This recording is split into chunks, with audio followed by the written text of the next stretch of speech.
ராகி களி செய்ய அடுப்பை பற்ற வச்சு 2 டம்ளர் ஒரு மாவுக்கு 3 டம்ளர் தண்ணி வச்சு கொதிக்க வைக்கணும். கொதிக்க வச்சு ரொம்ப ஹெல்த்தியான டிஷ் இது.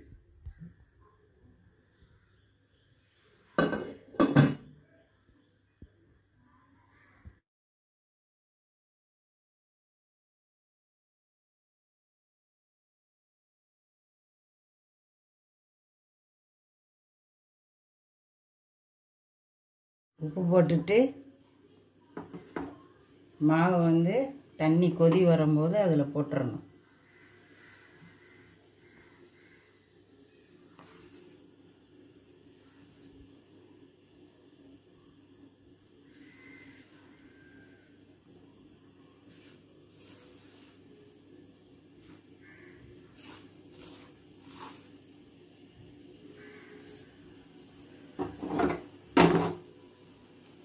அப்படியே கொதிக்க விடணும்.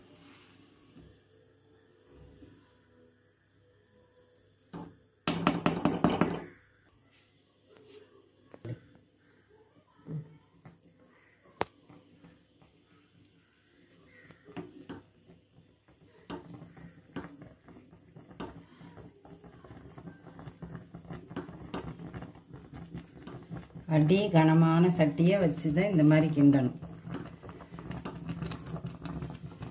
கனமான சட்டியில் கிண்டுனா தான் நல்லா வேகும்.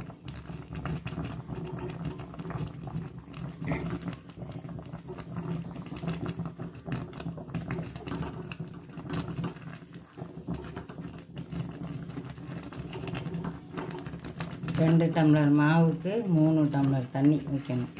அதில் உப்பு போட்டு கிண்டணும்.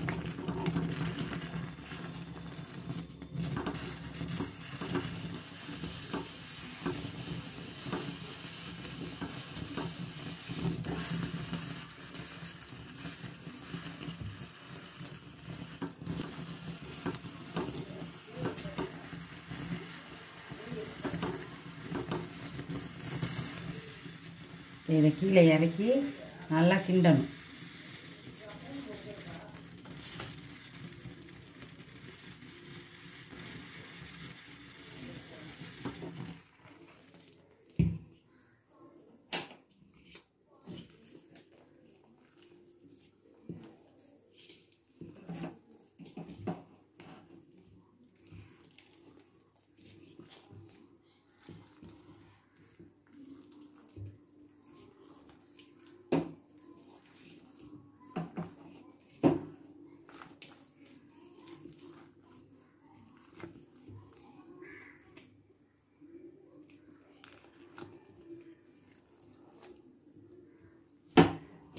இது பார்க்குறதுக்கு சிம்பிளாக இருக்கும், செய்கிறதும் சிம்பிள் தான்.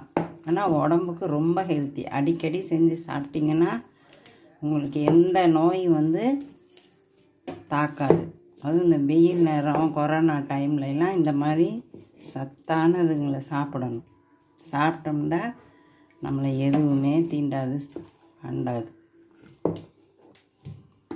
கட்டி உழுகாமல் நல்லா கிண்டிட்டு மறுபடியும் சிறுக சிம்மில் வைக்கணும். அடுப்பில் ஒரு 5 நிமிஷம் வைக்கணும்.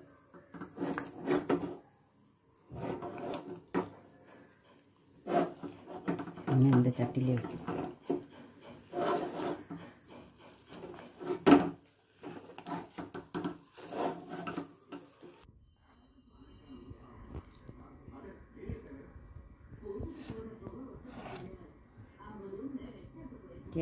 கேப்பக்களி ராகி களி ரெடி.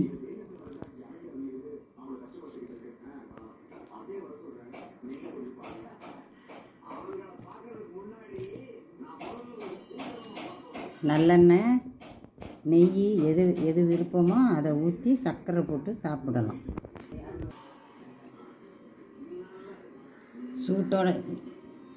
சூட்டோட நெய்யை ஊற்றிடணும்.